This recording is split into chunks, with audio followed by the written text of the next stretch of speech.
Hi, I'm Anne. This video will help you be more effective, efficient, and build engagement with employees and stakeholders through active listening. It is the third part of a three-part series. Last but not least, this video is about how do you conclude a conversation or a discussion with someone from the mindset of active listening. Often people think the conversation itself is the main part of the entire interaction. Well, for part one, you've learned how important the first part, the preparation, is. This part three on concluding, will show you how important it is to conclude a conversation well. So the first thing is, you probably already know, I'm going to ask you to think of a situation or an individual where it would be beneficial for you to have a conversation to understand better. It could be a place where they're stuck. It could be a place where there's a difference of opinion between the two of you, or where they have an issue that needs to be solved. So go ahead now and pause the video and think of a situation that's upcoming for you where it would be beneficial that you listened better.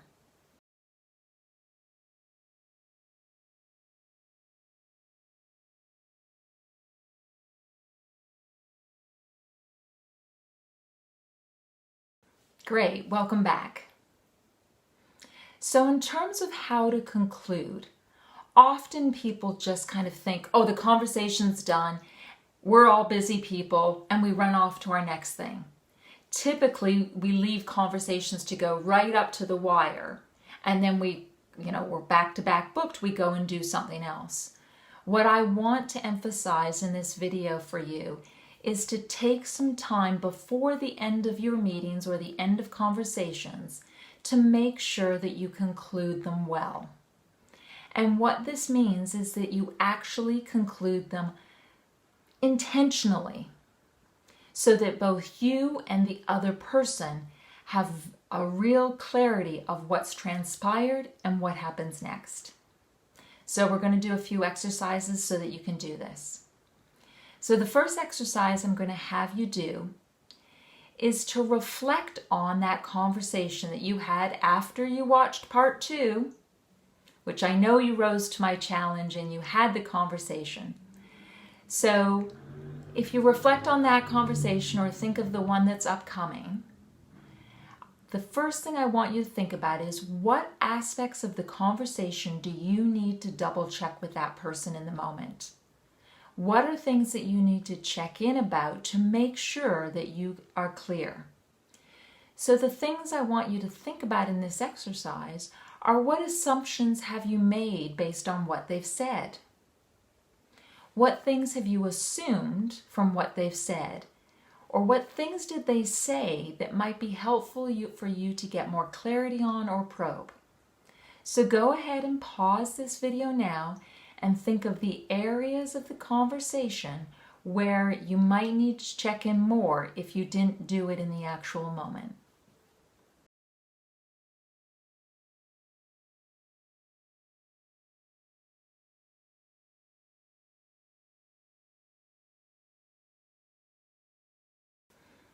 Great, welcome back. So the next thing is to start summarizing what's gone on in the conversation. This is to ensure that your interpretation's correct and that the other person confirms that to you, that it is in fact the correct interpretation. So again, this is to eliminate the possibilities of assumptions being made. So summarize some of the key things that went on in the conversation. And as a reminder, you can use the TAPES listening mindset model. You know that framework of TAPES? You're probably sick of me saying it. You can use that framework when you're summarizing. So when you go into the next exercise, I want you to think of, how do you summarize the conversation using the T? So what thoughts did the person convey to you? What actions were they planning or did they say they are going to do? Any notable physical sensations that need to be shared? any emotional reactions or responses that should be acknowledged, encouraged, and anything about their situation that needs to be drawn into the summary. So go ahead now, pause the video, and take some time to summarize the conversation using TAPES.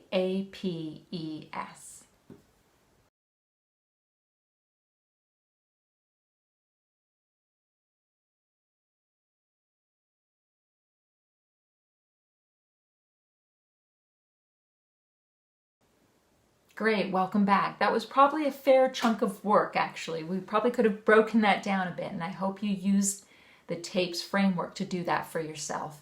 It's a great framework to use to make sure that you touch on all the important things of a conversation and that you don't skip over some of the more awkward, sometimes, issues like an emotion or a physical sensation, or we're part of the situation they're in. So it's a really helpful framework for when you're summarizing to make sure you touch all bases of the conversation. And so the last part in the concluding phase of this active listening exercise is to identify what happens next. So often on this one, I suggest that people kind of check in and go, so where are you now? Ask the person you're talking to, where are they now in their thinking or in this situation or with regards to this topic or with regards to this issue? Where are they now? So that they reflect on any shift that's happened for them through your conversation. So if you want, you can pause the video now and take a few minutes and write down for yourself how you ask them where they are now.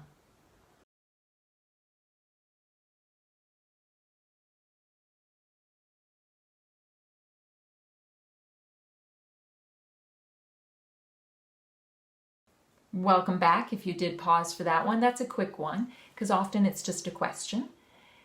And then the very last thing is to agree the way forward.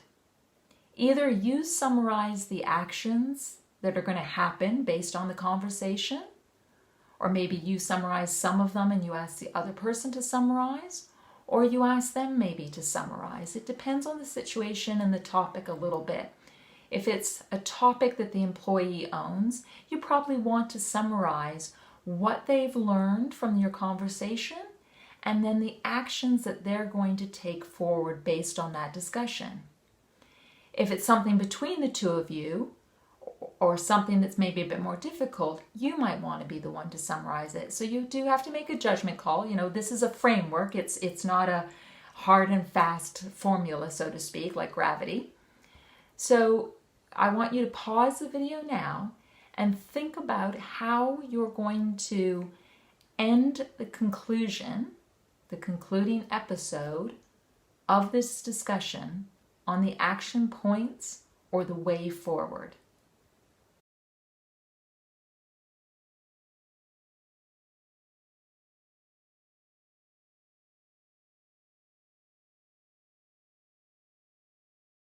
Great, welcome back. So there you have it, the third part of this active listening mindset. So part 3 was all about how do you conclude the conversation or the discussion so that it concludes on a solid, clear ending. It involves checking in on anything you still have questions or assumptions about. It involves summarizing all the various aspects of the TAPES framework. It involves you checking in on how that person's thinking has shifted through the discussion, or perhaps how your thinking has shifted. And then lastly, it has to do with agreeing the way forward or the next steps that will happen as a result of this discussion, either on your side or their side. Now, it wouldn't be a video for me without a challenge. So I challenge you to go and have a conversation using all 3 parts of this active listening mindset model and try using the actual frameworks. Go ahead and do the self-preparation, engage in the actual conversation, and then conclude it with clarity. And then let me know. I'd be very curious to know how it went for you. Often my clients report that it saves them a lot of time and confusion later on. It results in better problem solving and more innovative solutions. And it results in a more connected, engaged working relationship. I hope you experience some of those same benefits as well. Good luck.